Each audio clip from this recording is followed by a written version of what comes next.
Every story has a dark side. Subscribe and don't miss a single chapter. The Wrong Man at the Right Funeral. Throne of Dust. A story about the people who build countries and the ones who burn them down. Chapter 1. The Wrong Man at the Right Funeral. The eulogy was perfect. That was the first sign something was wrong. Kofi Asante had been to enough funerals to know that real grief makes people stupid. It trips their tongues, tangles their sentences, forces them to pause mid-sentence and stare at the ceiling while they reconstruct themselves. Real grief is ugly. It leaks. But Minister Ebo Mensah stood at the podium in a suit that cost more than a teacher's yearly salary and delivered 17 minutes of flawless sorrow. Rhythm, cadence, 3 deliberate breaks in his voice timed to the exact moments when the crowd needed to cry. He hit every beat.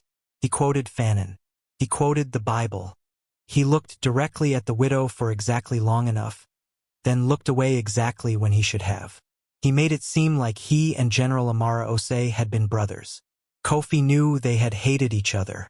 He stood in the 3rd row, right side, close enough to see the sweat pattern on Mensah's neck. It wasn't the sweat of a grieving man. It was the sweat of a man performing in a warm room. 2 different physiologies. Kofi had spent 11 years in military intelligence learning to read the difference. The general's coffin was mahogany and brass. Too expensive for a man who had spent his life criticizing government excess. Someone had chosen it to make a statement. Kofi ran the math in his head and didn't like where it landed. He didn't die by accident. The thought arrived clean, without drama, the way the most dangerous thoughts always do. Not as a storm but as a weather forecast. Matter of fact. Already true. Kofi looked around the cathedral. 300 people, minimum. Politicians in the front rows, their faces arranged in careful configurations of loss. Military brass behind them, uniforms pressed into sharp geometries. Journalists clustered near the exits like they always did, half in, half out. And somewhere in this crowd, Kofi knew, was the person who had decided that General Osei had to die 6 weeks before the presidential election. He pulled out his phone and typed a single line to the only number he still trusted. "The minister is sweating wrong." Her response came back in 11 seconds. "I know. I'm in the choir." Adiz Nwosu had joined the cathedral choir 3 weeks ago under a name she'd borrowed from a dead woman in Lagos. She had a good alto and a practiced expression of devotion, and she had been watching Ebo Mensah for long enough to map the landscape of his face. Every micro-expression, every tell, every way his eyes moved when he was calculating something. He was always calculating something. She watched him descend from the podium and grip the hands of people who reached for him, absorbing their grief like currency, storing it somewhere useful. This was the man who wanted to be president of Daloa, a country the size of a headache, sitting on top of oil reserves that the international community had been pretending weren't there for 30 years. A country with 14 million people who deserved better than they were going to get. Adiz had a folder on her laptop with 847 pages of documentation about Ebo Mensah. Wire transfers, testimony, contracts awarded to companies that didn't exist until the day they won the bid. A map of money moving through 7 countries like a river that had been deliberately rerouted. She had been building the case for 3 years. She had been waiting for the right moment to use it. She was still waiting, because Ebo Mensah also had a folder, and hers had her name in it. Chapter 2. What Daloa was before IT wasn't. Kofi hadn't always known how to read a room for lies. There was a version of him, 19, lanky, obsessed with football and constitutional law in equal measure, who genuinely believed that Daloa's first free elections had changed something permanent. He remembered standing outside the polling station in Accra district with his father. The line stretching around the block at 6 in the morning, people dressed like it was a holiday. His father had worn his church suit. His father had cried. That was 20 years ago. Daloa had 2 presidents since then, 1 coup attempt, 3 prime ministers who lasted less than 18 months each, and a civil conflict in the north that the government called regional instability and everyone else called what it was. The oil money that was supposed to rebuild the roads and the hospitals had a habit of disappearing somewhere between the ministry and the ground. Kofi had spent 11 years in military intelligence documenting where it went. He had written 63 classified reports that someone in the system had read, filed, and buried. On the 64th report, he'd been transferred to a desk job in the basement of the Ministry of Defense, where his job was to catalog historical records from the 1980s. He'd quit 6 months later, started a private security firm, took corporate clients, protected people who were afraid of things he could see coming from a mile away. He was good at it. He was very good at it. But General Osei had been his mentor, had been the man who taught him that intelligence work, done right, was a form of love, a willingness to see clearly so that other people didn't have to. The general had been the last person inside the system Kofi believed was still trying to do the right thing. And now he was in a mahogany box. The official cause of death was cardiac arrest. Kofi knew 4 ways to induce cardiac arrest that looked natural on a standard autopsy. He'd been trained in 2 of them. He drove home from the funeral through Daloa City's evening traffic, past the billboards advertising Mensa's presidential campaign vision, stability, tomorrow, and thought about the version of himself that had stood in line with his father at 6 in the morning, believing in something. That version felt like a different species. Adiz had grown up in Daloa, but she was Nigerian by birth, which meant she'd spent her whole life being slightly outside things. Useful to people who needed an outsider's eye, dangerous to people who preferred not to be seen clearly. Her mother had been a journalist, had been, past tense, car accident officially. Adiz had been 22. She'd inherited her mother's files, her source network, and a very specific understanding of what happened to people who printed the wrong names. She'd spent the next decade building a career in investigative finance, following the money because money left a cleaner trail than people. Money didn't lie out of ego. It didn't change its story. It just moved, and if you were patient and methodical and willing to work in 7 time zones simultaneously, you could follow it all the way home. The home, in Daloa's case, had always been Ibo Mensa. She'd come to Daloa 2 years ago with a press credential from a regional media cooperative and a plan that she'd revised 14 times. The plan had always involved the general. Osei had been the one inside voice willing to talk, carefully, obliquely, in a language of implication and deniable reference. He'd never given her anything she could print directly, but he'd confirmed enough to tell her she was looking in the right places. Now he was dead and she was in a choir and the man who'd killed him was shaking hands 20 meters away. She kept her expression devotional. Chapter 3. The Thing About Mirrors. They met properly for the first time at a bar called Parallels, which Kofi would later think was either poetic or on the nose, depending on his mood, 4 days after the funeral. She'd reached out through the general's old aide, a careful man named Felix who trusted very few people and trusted Adiz only slightly more than he trusted Kofi. He'd given them each the other's contact information with a note that said, "Do not get each other killed." Classic Felix. The bar was the kind of place mid-level government people went because they thought it was off the radar, which meant it was absolutely on the radar of everyone who mattered. Kofi had been coming here for years. He knew the bartender, knew the layout, knew which corner booth had the worst sightlines from the entrance. He chose that booth. She was already there when he arrived, which told him something. She had a glass of water, not a drink, water, the choice of someone who wanted their reflexes clean, and a phone face down on the table, and she was watching the door with the kind of casual attention that looked like nothing if you weren't trained to notice it. He was trained to notice it. "Kofi Asante," she said. "Not a question." "Adiz Nwosu," he said. "Or whoever you're being this week." She smiled. It was a real smile which surprised him. He'd expected wariness. "Felix warned me you were direct. Felix warned me you were careful." He sat down. "He was right about you." She studied him with an efficiency he recognized, the way intelligence people processed faces, not aesthetically but informationally, mapping for tells. He let her. He was doing the same thing. What he noticed, the way she held still. Most people fidgeted without knowing it. She didn't. Her stillness had the quality of a decision, not a natural state. It was trained. It was the stillness of someone who had learned early that visibility cost things.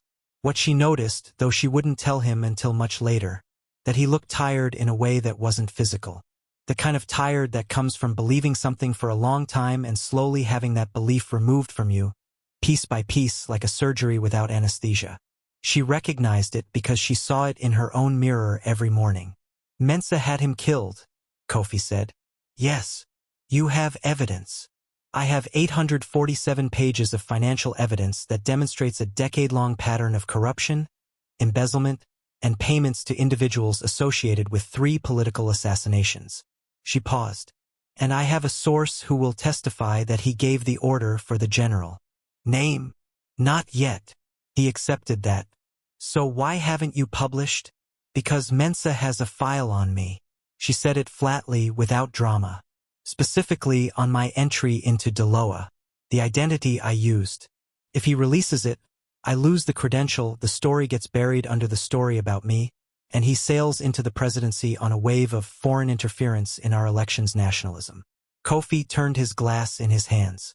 Outside the bar, a campaign truck drove past with Mensa's face on the side, the promise of tomorrow in 3-foot letters. He's going to win the election, Kofi said. In 6 weeks, yes. Unless something changes. What changes it? She looked at him with something he couldn't quite name. You used to work intelligence. You know where the bodies are buried. Metaphorically. A beat. Mostly, she said. Here was the thing that Kofi didn't say that night, because he was not yet ready to say it. Ibo Mensa had been his classmate. University of Daloa, Political Science, 1998 to 2002. They had sat 3 rows apart in constitutional theory. They had argued at the same student union debates, drunk at the same bars, dated women in overlapping social circles. They had not been friends, exactly. Their orbits had crossed more than merged, but they had been something. He had watched Mensa's rise with the complicated feeling of someone watching a plant grow that they aren't sure yet is a tree or a weed. Smart, ambitious, enormously, exhaustingly charming. The kind of person who made you feel, when he was talking to you, that you were the most interesting person in the room, and who you later realized had been learning you, cataloging you, filing you away. Kofi had liked him once, had respected him once, had written one of those 63 classified reports about him once. Mensa had read that report. Kofi knew he had because 2 weeks after he'd filed it, the transfer to the basement had come through. The thing that made revenge complicated, the thing Kofi had never admitted to anyone, was that Mensa was him. The version of him that had made different choices at the right moments.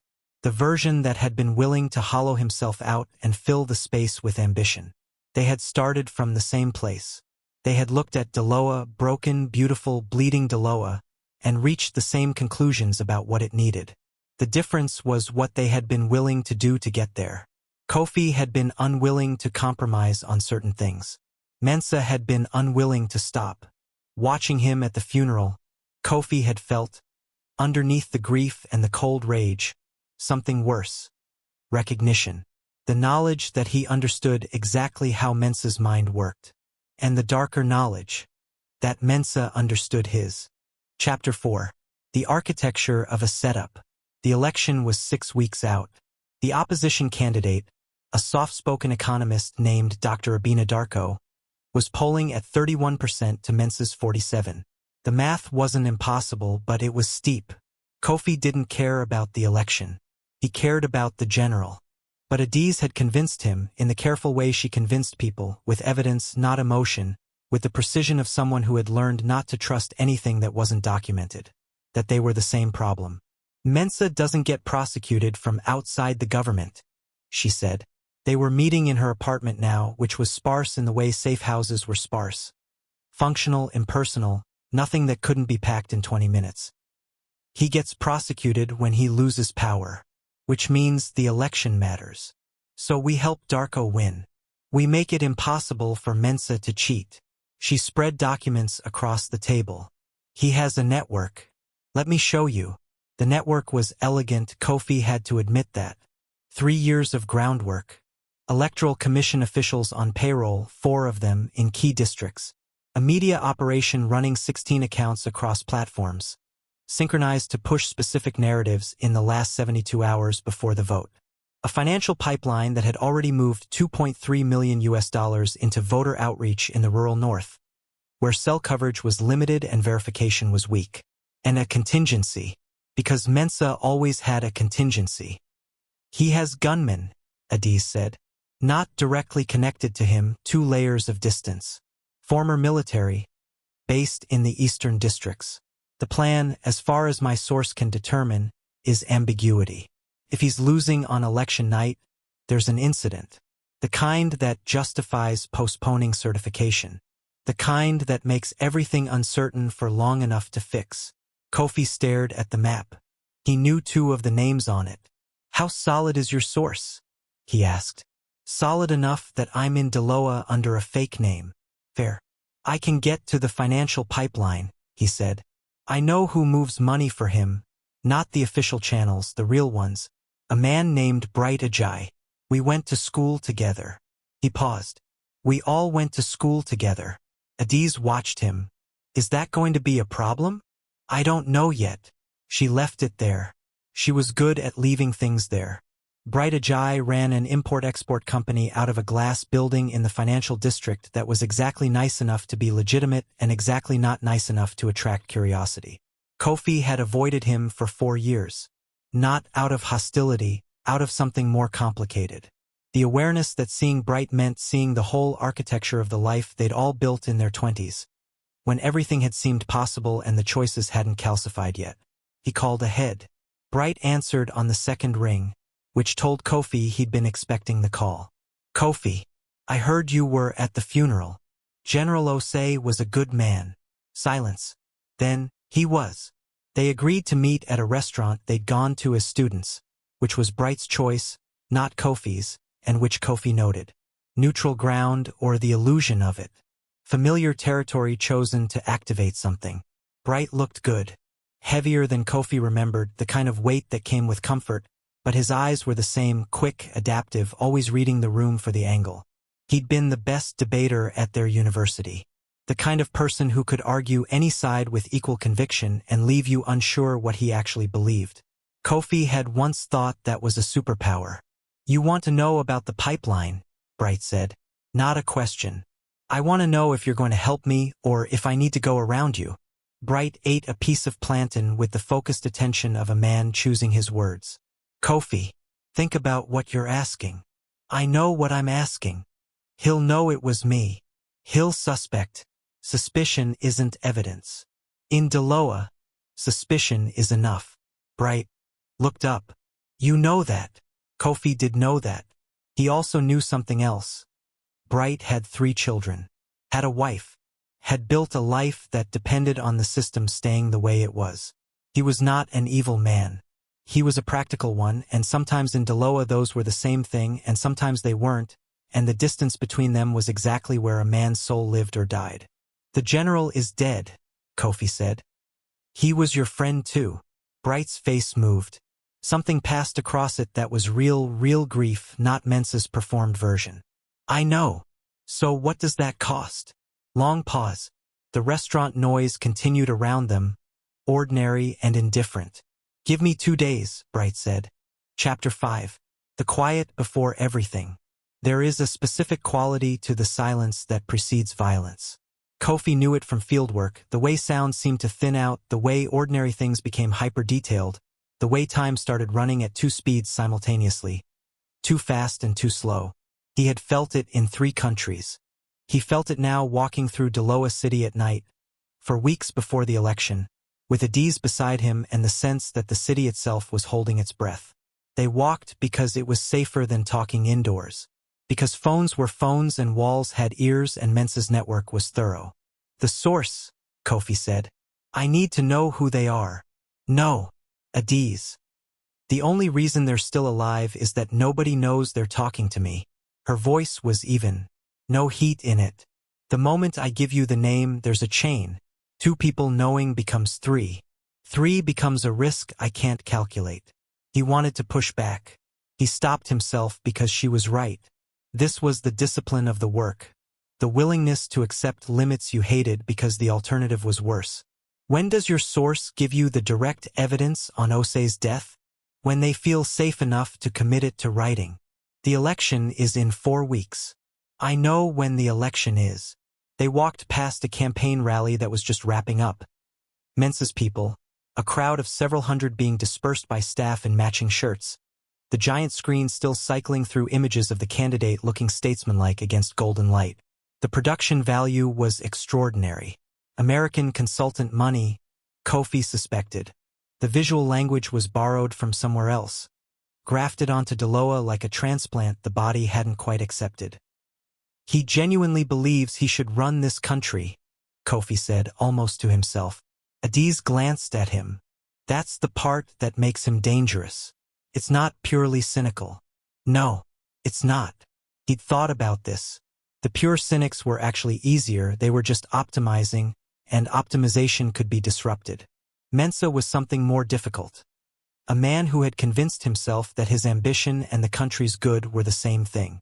Who had started with real beliefs and slowly, incrementally, replaced them with the self, the way a parasite replaces the host's brain while keeping the body walking. You sound like you understand him, Adiz said. I do understand him. She stopped walking. They were on a bridge over the river that ran through the city's old quarter, the water black and silver below them. That's going to be your problem, she said. When the moment comes, understanding someone makes it hard to pull the trigger. I don't have a trigger to pull. Metaphorically, he looked at the water. I know. I'm not judging you for it, she said, and he believed her. I understood my mother's killers too. Not who they were. I never found out who they were. But the logic of them. The cold calculation. I understood why someone like Mensa would give an order like that, and understanding it almost made it worse. She paused. Understanding is not absolution. No, he agreed. It isn't. They stood on the bridge for a while without talking. Below them the river moved, carrying whatever the city put into it. Bright called at 11 p.m., 2 days later, as promised. The pipeline, he said. It runs through 3 shell companies. I'll send you the account structures. A pause. I want something in return. Name it. When this is over, whichever way it goes. My name stays out of everything. I can't promise. Yes, you can. You can promise that to me as a man, Kofi. I'm not asking for a contract. I'm asking you to look me in the eye and tell me you'll protect my family. Kofi thought about what that promise cost, what it committed him to, whether he could keep it. I'll protect your family, he said. He heard Bright exhale. Then, the lead account is registered in Mauritius. Here's what you need. Chapter 6. The Shape of a Hunt. 3 weeks out, the InfoWar started.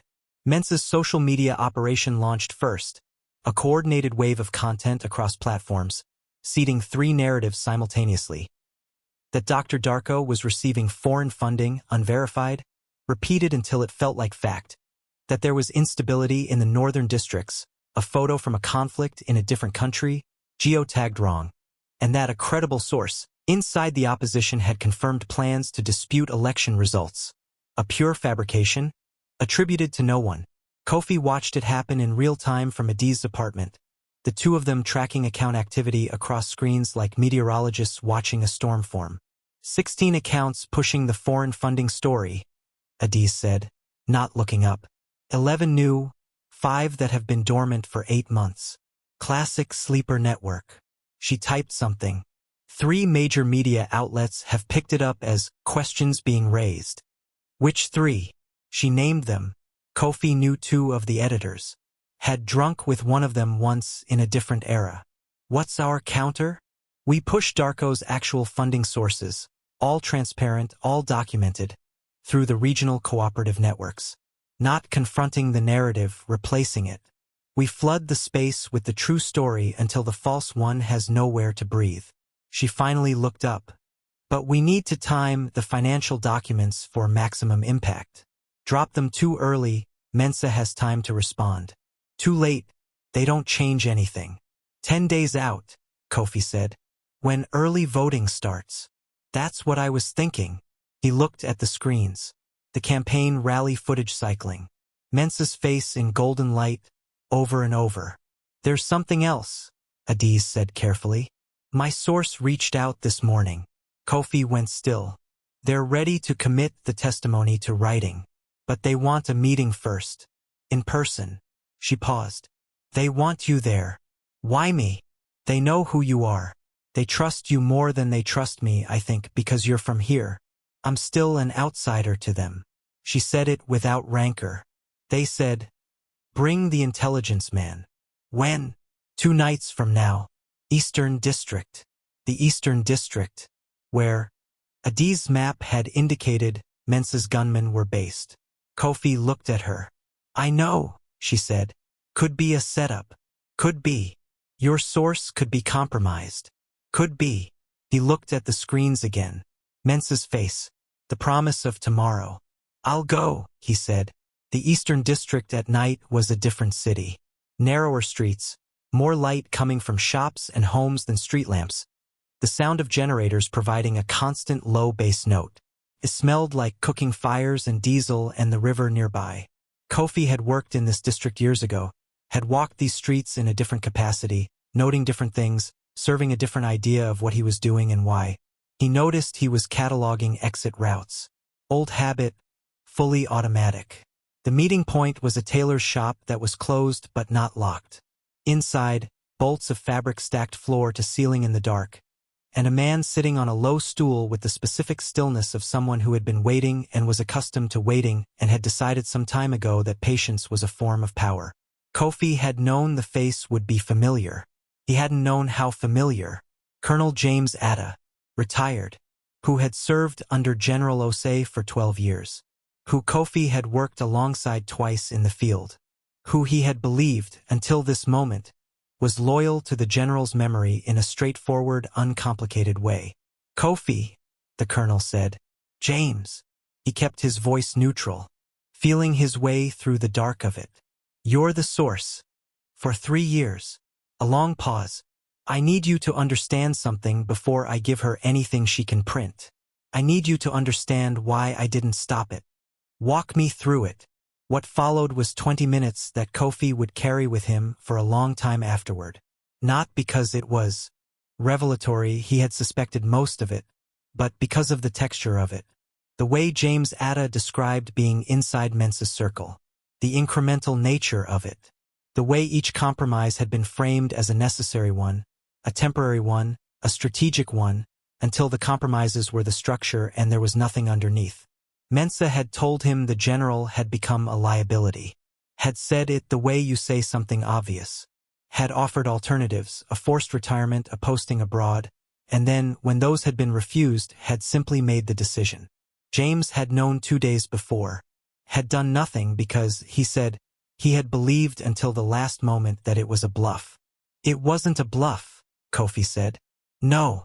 James's voice was flat with a kind of permanent exhaustion. "It was never a bluff. I know that now. The gunmen in the East," Kofi said. "If Mensa is losing on election night, they're real. For men. Ex-military, dishonorable discharge, no official connection." James finally looked up. "I can give you their location, their handler, all of it." A pause. "But I need protection after. I'll do what I can." "That's a good enough answer," James said. A worse man would have promised more. Chapter 7. The Blow. 11 days before the election, Adi's published. Not a single article. A coordinated release across 6 platforms simultaneously. The financial documents formatted for maximum clarity, with a companion piece from a partner journalist in Lagos who had independently verified 3 key data points. The narrative was clean and devastating, and it had nowhere for Mensa to stand. 847 pages of evidence, for shell companies, $2.3 million, and a trail that led directly to a Mauritius account that led directly to an account that had Ibo Mensa's signature on its opening documents. Within 2 hours, it had been shared 340,000 times across platforms. Within 4 hours, 2 of the 3 media outlets that had run the foreign funding story about Darko had pulled it.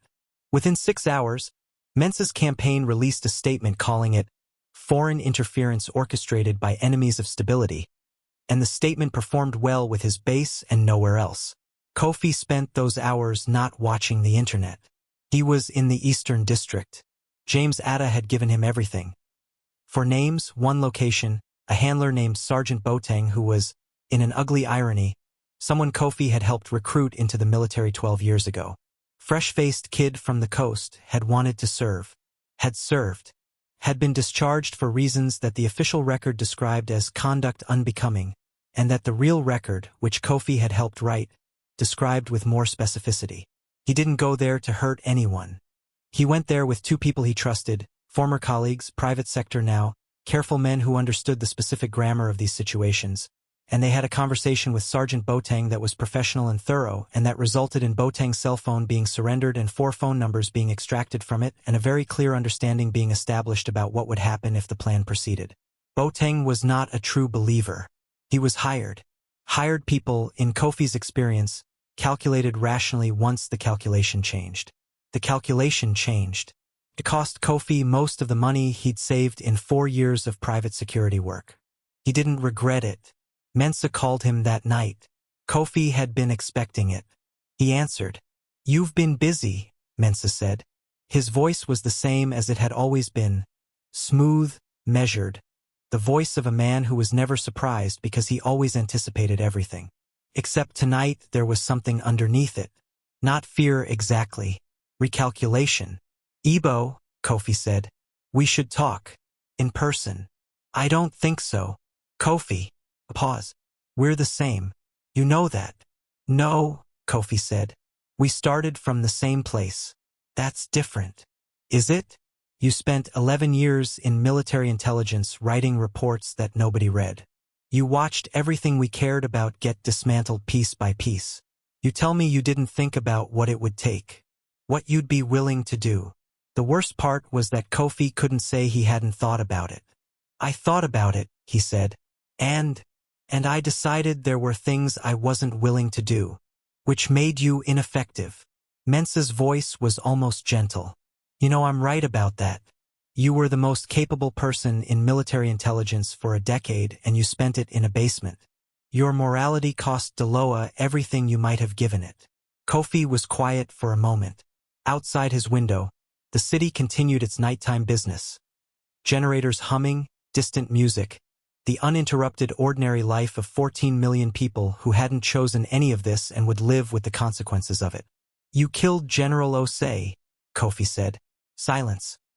He was going to go to the international court, with evidence about the North, about the conflict financing.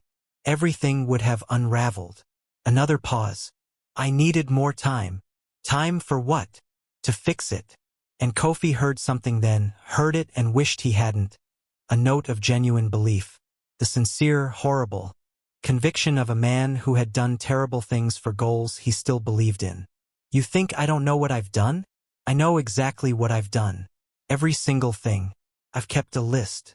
His voice dropped slightly. "When I'm in that office, Kofi, when I have the power to actually change the structures, not write reports about them, change them, it will have been worth it." "The general thought the same thing about you," Kofi said. "Worth protecting. Worth the time." He was wrong. Long silence. "The documents won't be enough," Mensa said finally. "Not to prosecute. Not in Daloa's courts. Maybe not today. Kofi." "Goodbye, Ebo." He hung up. He sat for a while in the chair with the phone in his hand, feeling the specific weight of having spoken honestly to someone who had once been something to him. Not relief exactly. Not satisfaction. Something more like the feeling of setting down a stone you've carried so long you'd forgotten it was a stone. Election day arrived with thunderstorms in the morning that cleared by 10. The kind of dramatic weather the city sometimes produced as if aware that it was on stage. Lines formed before the polls opened in the coastal districts, in the capital, in the rural north where observers had been deployed in numbers that made the standard interference techniques unworkable.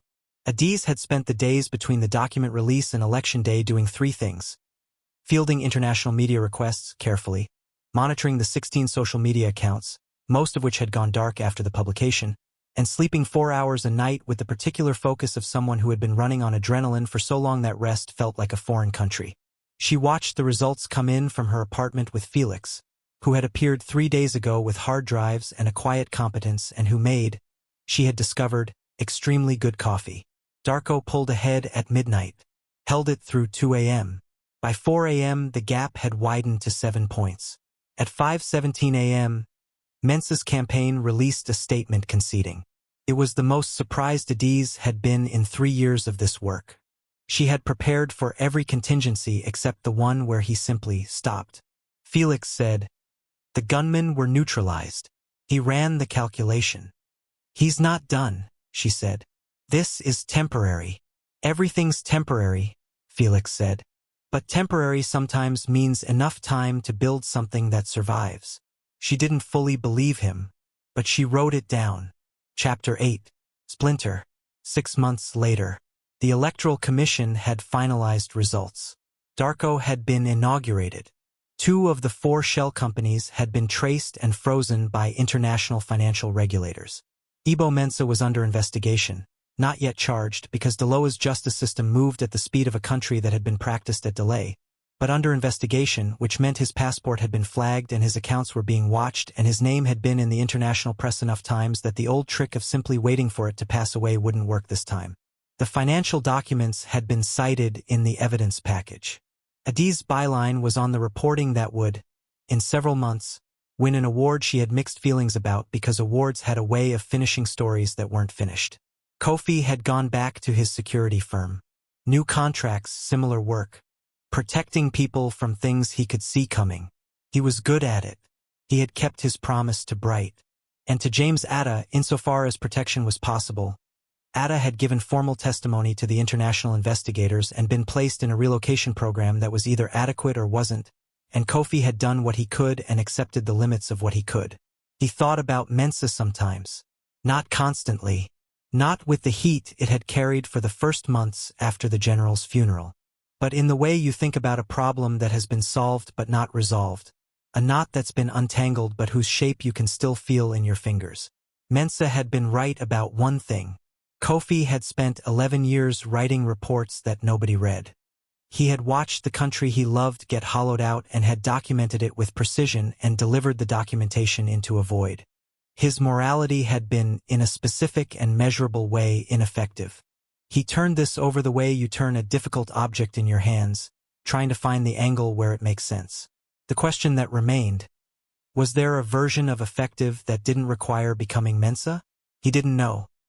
He had done what he'd done, and the small sum of it was, a man was under investigation who might face justice, and a different government had taken office, and Daloa was not fixed but was perhaps slightly less bent in the specific direction it had been bending.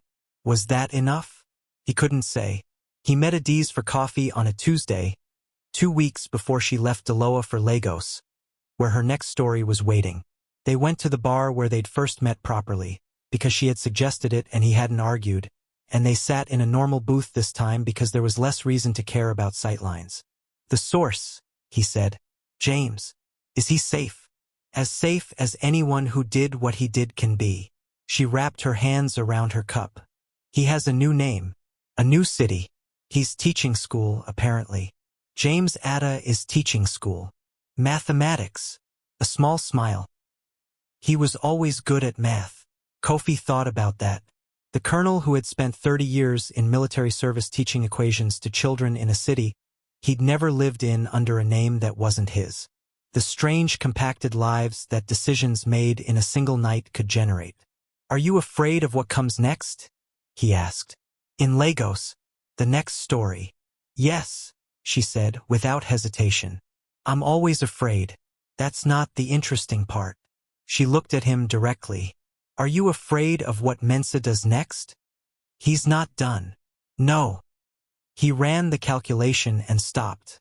"He'll run it again when the calculation changes." "Yes." She nodded slowly. "That's the thing about these people. Losing doesn't finish them. It teaches them." She paused. "But then, so does winning." Kofi looked out the window. On the street outside, a woman was selling tomatoes from a flat basket balanced on her head, and a child was pulling at her dress, and she was saying something with the particular patient firmness of a mother who is tired but not done. An ordinary scene. The city.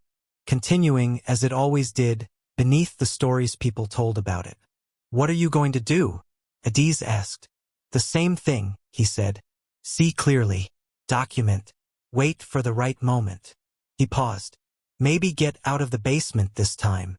She laughed. A real laugh which still surprised him. She stood up.